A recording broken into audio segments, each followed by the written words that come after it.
Coming up in the news tonight, the nation's leader updating the country on the fight against COVID-19. A local airline resuming operation. And hear what labor leaders are saying as this year's Labor Day observance will be different. The Bahamas Tonight, the Northern Edition, starts now. This is the Bahamas Tonight, Northern Edition.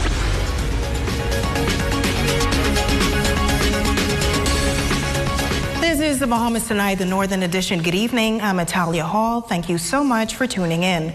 Prime Minister, the Most Honorable Dr. Hubert Minnis, addressing the nation this afternoon on the latest fight against COVID-19. While he confirmed that the country is now progressing with the reopening plan, he noted that the success of the country's efforts against COVID-19 depends on all Bahamians. Continuing to wear our mask, practicing physical distancing, and washing our hands often and thoroughly. We have started to enter phase 4 of the reopening. Starting next weekend, the 13th of June, the weekend lockdowns will be lifted. Now, while the weekend lockdowns will be discontinued as of Saturday, June 13th, the 9 p.m. to 5 a.m. curfew will continue for a period of time from Monday to Sunday. He also announced that beaches and parks will reopen for some islands. Beaches and parks on New Providence, Paradise Island, Grand Bahama, and Bimini remains closed. Also effective Monday, the 8th of June, exercise is permitted from 5 a.m. to 9 p.m. beyond one's immediate neighborhood every day of the week. You may continue to exercise with your immediate family. However, group exercise and sporting activities and events are still restricted. All professional services and commercial activity may resume regular operating hours, but must be closed by 7 p.m. daily. Now, as of Friday, June 12th, restaurants may open with open-door sitting, but owners must ensure that customers are following all of the safety protocols. And on Monday, June 15th, hair salons and barbershops may open, but those within the industry must take part in a digital certification program. All salons, spas, and parlors wishing to open should produce a current business license, engage in deep cleaning of their salon, and put procedures in place to maintain physical distancing, hand washing and sanitizing, and mask wearing to protect themselves and their clients. The national examinations, the BJC and the BGCSE, will commence on the 13th of July. More information will be provided in Parliament by the Minister of Education, the Honorable Jeffrey Lloyd. The nation's leader also announcing that the government quarantine facilities on Grand Bahama and New Providence will be disabled as of June 5th. Now, the Prime Minister admits that the COVID-19 pandemic has put the country in a difficult situation, but assures Bahamians that the government will do everything in its power to get the economy of the Bahamas up and running again. Now, the Prime Minister also thanked all of those who provided advice during this COVID-19 crisis and thanked all of the workers in the country as Labor Day is approaching. The Ministry of Health also providing an update on the country's COVID-19 statistics during the press conference this afternoon. The number still stands at 102 in the country, and no new cases have been reported since last week. There have been 8 confirmed cases of COVID-19 in Grand Bahama, 80 confirmed cases in New Providence, 1 confirmed case in Cat Key, and 13 confirmed cases on the island of Bimini. There are now 55 recovered cases, 36 active cases, 11 deaths, and 2 hospitalized cases. The Ministry of Health also reporting that there has not been any reported of COVID-19 in Grand Bahama in some 29 days. And for the island of Bimini, there were no new cases for the past 21 days. Monday, June 1st marked the end of Bimini's 2-week lockdown. The lockdown was put in effect by the nation's leader after the island saw a high increase of COVID-19 cases within a short period of time. With the lockdown now complete, residents say they are relieved and are hopeful that there will be no more COVID-19 cases on the northern island. Jamila Mizik reports. The island of Bimini officially off a 2-week lockdown set in place by Prime Minister the Most Honorable Dr. Hubert Minnis to contain the spread of the COVID-19 disease on that northern island. At last report, there were 13 confirmed cases and 1 death, Bimini resident Kim Johnson.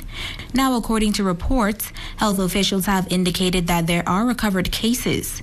We spoke to Bimini resident Pastor Gilbert Roll, who says for the most part, the lockdown went well and residents were well taken care of, adding that persons are excited to be off the lockdown. And with no newly reported cases on Bimini, he says he sees why the lockdown was necessary. Now we don't have to worry about all of the different tracing and, because everything was shut down. And because everything was shut down, now people have a sense of, okay, then we should have it under control, And so, yeah, definitely now, since it, at first it was difficult for the people to comprehend it in their minds. But now that it's over, everybody will say now that, it's necessary because now we don't have to worry about that. That's behind us. Not that it's over, but it's behind us. Pastor Roll says moving forward, Biminites should not take the safety protocols lightly. I believe some people feel like since we've been shut in for 14 days, we don't need to adhere to all of the protocols in place. I've looked around today and I saw a lot of people walking without masks, and I told them, you got to put on your mask. And so I'm kind of feeling a sense of they think that this is just a one-time thing, or we done stay in for 14 days and it's over with. You would have think that we're better educated in it than the way we are moving now. But I believe that once we continue to educate, begin to continue to tell people, no, we have to continue social distancing. We have to continue to wear masks. We got to continue washing our hands, And with inter-island travel now permitted, he says there are some concerns. I don't even think that the scientists understand this pandemic as yet. And so you'll always be concerned, someone coming into your island, someone going to another island. There will always be a concern about that right now. And so I started, I had a Zoom group, and I started to tell them that our theme is going to be high alert. High alert, which means that we got to continue to sharpen our awareness of our surroundings. Don't let your guard down because, we was in for 14 days. And so we got to stay on high alert. We got to stay discerning. We got to stay sharpening and heightening our awareness of everything that's around us because, we got to be the ones to look out for us. Now we spoke to Member of Parliament for West Grant, Bahama and Bimini, Vakisha Parker Edgecombe, who says as a result of the lockdown, a report will be given as to the findings and everything they would have incurred during the lockdown period. So that we can definitely ensure that this is recorded and persons will know exactly what the challenges were that we may have had while that 2-week lockdown would have taken place. But for the most part, I know that the Bimini community responded well to it. As a community, they were able to pull through. Additionally, persons were able to get the necessary items to secure themselves from a health perspective, as well as making sure that foods were on their table. The entire team in Bimini did a tremendous job, and I am just thankful for all of the partners and stakeholders that would have contributed to what I believe to have been a successful lockdown. She says moving forward, Biminites must continue to adhere to the protocols in place, but for now they will take it one day at a time and do as best as they can in that community. Jamila Mizik, SATNS Network News. Thanks so much, Jamila. Now some good news for the tourism sector as airlines are preparing to resume flights on Monday. Now it appears as though plans are underway to have the Grand Bahama International Airport ready for domestic and international travel. In this report, the CEO of a local airline is sharing her views on this new development and the way forward for the company. As As of Monday, June 8th, Bahamians will be able to travel throughout the country. Now, there has been no official statement from the owners of the Grand Bahama International Airport, but it appears as if preparations are being made to have the airport fully ready for the reopening. From what our ZNS News team can see, plexiglass partitions have been installed at each check-in counter. Markers are placed on the floor and on chairs, which will encourage social distancing. Now, Flamingo Air operates from the fixed base operation. We spoke with the general manager and CEO of Flamingo Air, Sharon Meadows, who says they are looking forward to getting their business fully up and running again. Not only for Flamingo Air staff, but the entire world has been affected by this pandemic. And so it did not isolate us from feeling the effects as well. We were fortunate enough to be able to handle a lot of the emergency flights and the flights for the ministry. So we were blessed enough to do that. But as for their 100 employees, they were affected.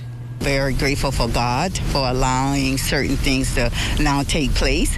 So it will allow our employees to come back and be able to work. Of course, we're doing it by phases. So we have phase 1, phase 2, phase 3, phase 4. So persons will be called in based on the phase and then how the Flamingo Air is operating. So we're very happy that now we have the opportunity to resume our services. And for the most part, the flight schedule will remain the same. From Freeport to Bimini, Marsh Harbor, Nassau, Great Harbor Key. We also have Stanier Key and the Zuma Keys. We will be also adding an additional flight from Freeport to Great Harbor Key cargo service. So we're very proud and happy that that service will also commence June 8th. Now, traveling will not be the same for passengers. Especially for our customers, and we want to make sure that they are absolutely sterilized, the plane inside and out. We will be doing social distancing, even though our aircrafts are much smaller. We will not allow anyone on that aircraft without having masks on. The process will be different.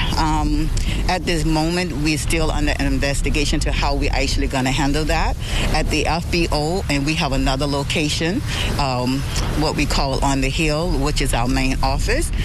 So persons may be asked to purchase tickets at the main office opposed to coming into the FBO. This is to keep the crowd down and keep it at a minimum so everyone will be safe. And if you were wondering, the airline is completely booked for the June 8th reopening date. Which means we had to bring in an additional aircraft to handle the Bimini and Marsh Harbor.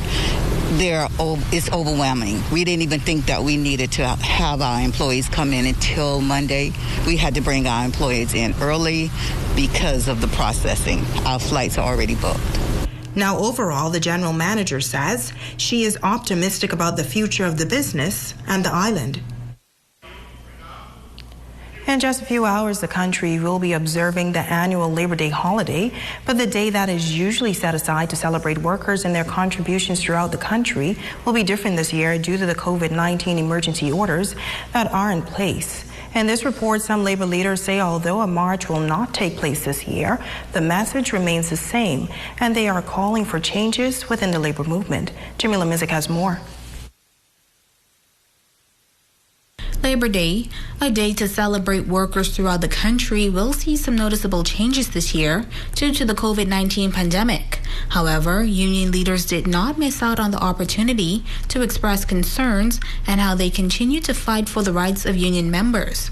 Martha Mackey, candidate for Area Vice President on the Power Team under the Bahamas Public Service Union, says the BPSU building has not been repaired since Hurricane Dorian in 2019 and no temporary accommodations have been made to assist. Shouldn't we as the members get an update to what is going on with the building in Grand Bahama? I was advised that the insurance monies was paid. Why is the building still not renovated? What have we done to deserve such horrible treatment? Where should persons and members go to pay their dues, their insurance premiums? Inquire about the union, wanting to join the union. We just need answers. Meantime, Area Vice President in the Bahamas Union of Teachers, Quentin LaRota, says there are concerns that virtual learning platforms should remain education enhancement tools and not a replacement for teachers. We have now family islands where, from time immemorial, there's always been a complaint of shortage of teachers. And of course, these virtual platforms could be seen as a substitute for the actual bodies in place. The research has consistently shown that there is no replacement for a competent teacher in a classroom, supported by a home environment that's interested in properly educating their child. And so what I want to say to the government is, let's not depart from that belief and that idea. And Bahamas Hotel Managerial Association and Trade Union Congress representative Kirk Russell says poor conditions at the Ram Memorial Hospital remain a serious concern.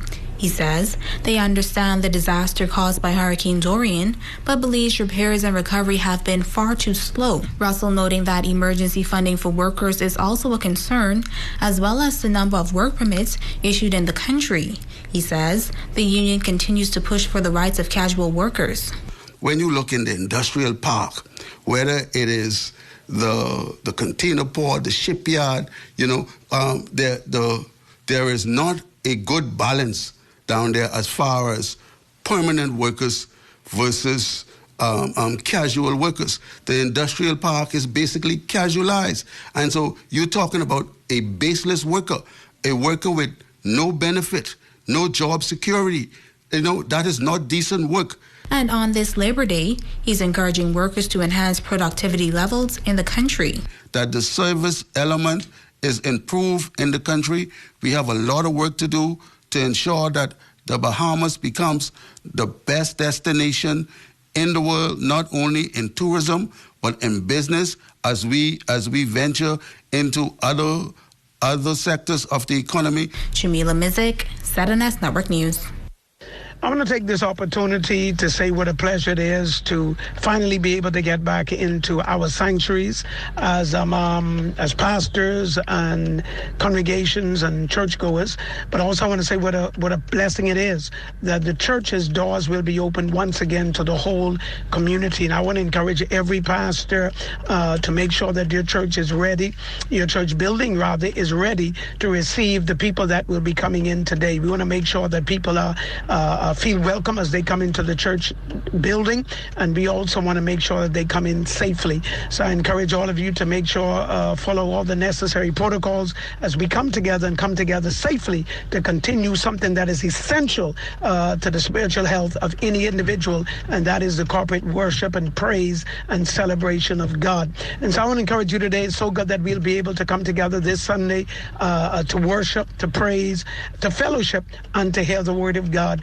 This is vitally important to the health, emotionally and spiritually, for our people. And I want to encourage the whole community. Make sure find yourself in a house of worship this Sunday and allow God to just bless you. And I encourage all of our church leaders, make sure that your church building and the coming together in your building for worship is done safely. God bless you. Let's continue to pray for our nation, for our leaders, and for us as a community, for our brothers and sisters, that God continue to bless us as we continue to give him the praise. It was David that says, I was glad when they said unto me, let us go into the house of the Lord. And I am glad, amen, that this Sunday, after about 9 weeks, we'll be able to go into the house of the Lord. Be blessed. Hello, I'm Simeon Hall. You remember how Noah was instructed to build an ark because a flood is coming. Noah looked rather stupid building that ark, and he preached for more than 100 years. No one was converted. No one had ever seen rain before. But rain eventually came, and Noah and his family floated for several months. And here's the point that gives you hope. After Noah landed the first thing he did was to build an altar and worship his God. Whatever your flood experience, when God permits you to survive it and put you on your feet again, you should run to build an altar and worship. Noah was not a perfect man, yet God used him. The ark had only one window. Very often, when God is about to build something new, he places you in an awkward, sometimes smelly situation as preparation. Noah came out of that ark, waited for a while, walked over dead things, and built an altar to worship his God. You are about to come out of your flood. Go worship. And when you worship, God will reveal to you what his next best move and plan is. Now stay with us. There's more news right after this break.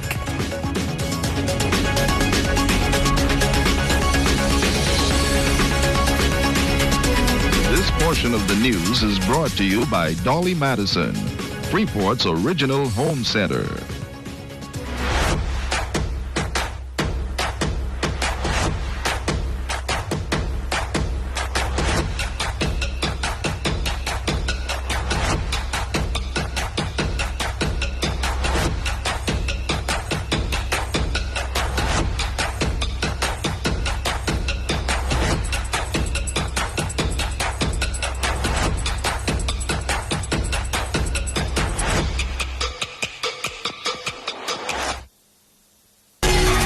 Congratulate your special graduate on ZNS with a television billboard to air on the Bahamas Tonight Northern Edition at 6:30 p.m.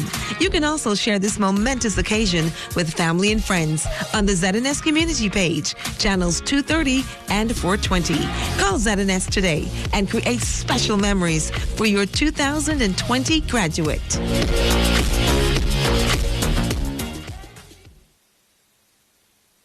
September 1st, 2019 is a day that has etched itself into Bahamian history. This storm was different. I thought I would have been safe. This is all the people know, so to speak, as it relates to Pelican Point. So I made them go, I tell them to go and get the kids. You see? But they never returned. When the current took me into the tree, I was able to hop up into the tree, and that's where I spent my hurricane from 2 till 6 in the morning. And it didn't take no time for the water to come. I say the devil himself hell had to pass right off. This is East End after Dorian.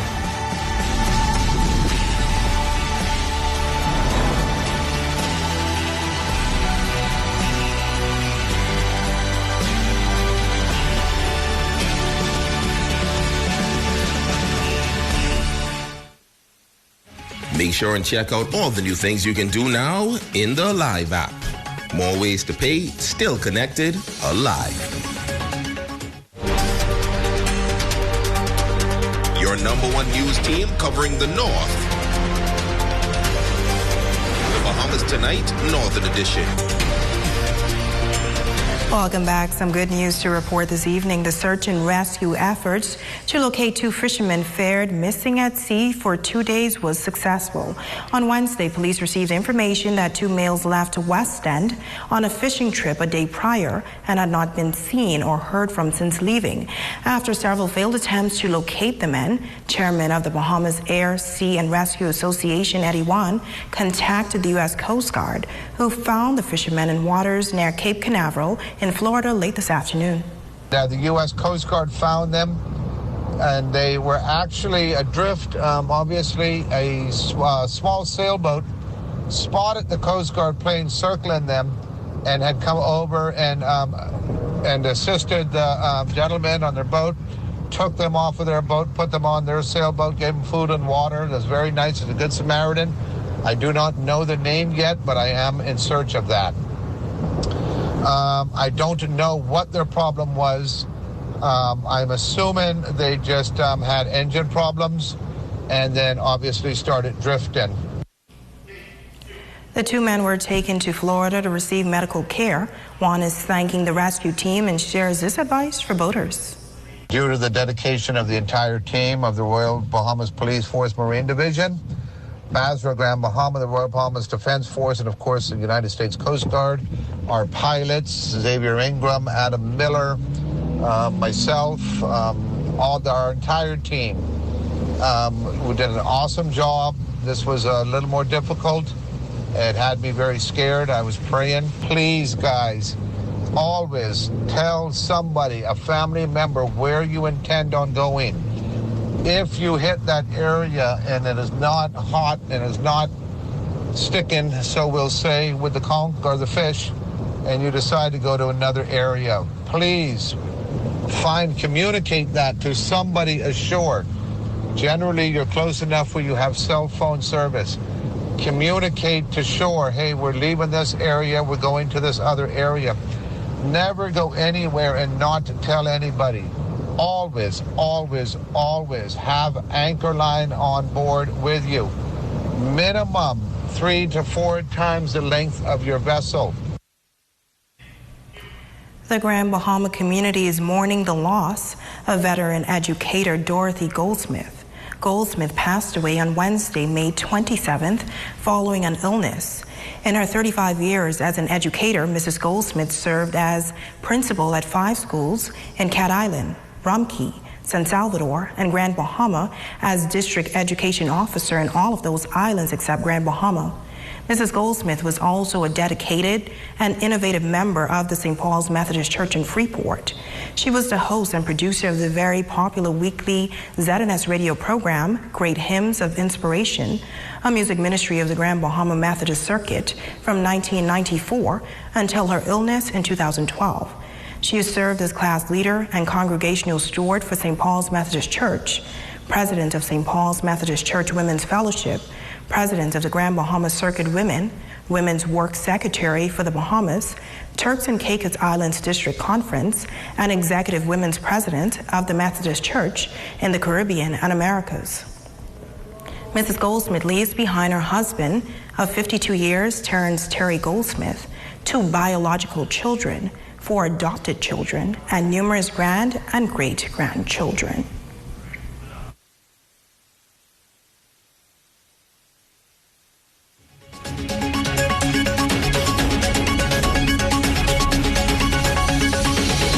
West Center, located on the Fishing Hole Road, presents their 2020 Hurricane Preparedness Checklist. Tip 2, Emergency. Look, it's simple. Fidelity can consolidate all your bills for their debt consolidation loan. Give you 1 monthly payment and money in your pocket. So let me get this straight, Miss Financial Coach. You say something about cash in my pocket? Yes. And a savings plan with 5% interest? Wow, finally, a bank that's looking out for me. What do you want me to sign? That's not all. We also offer competitive interest rates and free financial coaching. That's right, LD. You ain't hear me. Where do I sign?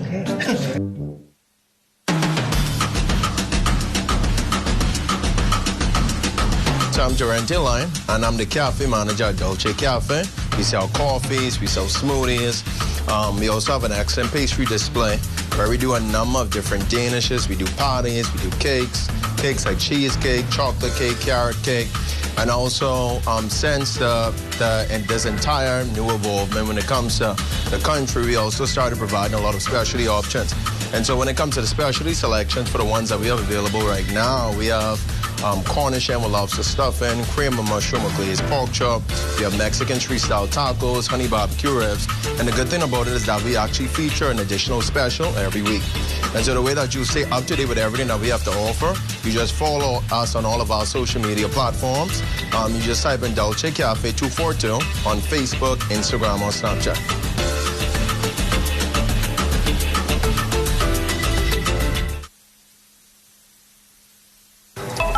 As to what it is we do behind the scenes, then follow us on our Instagram page at ZNS North 242.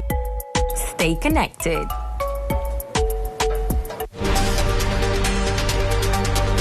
Your #1 news team covering the North. The Bahamas Tonight, Northern Edition. And And that's going to do it here for us in the North. I'm Natalia Hall. The Bahamas Tonight continues.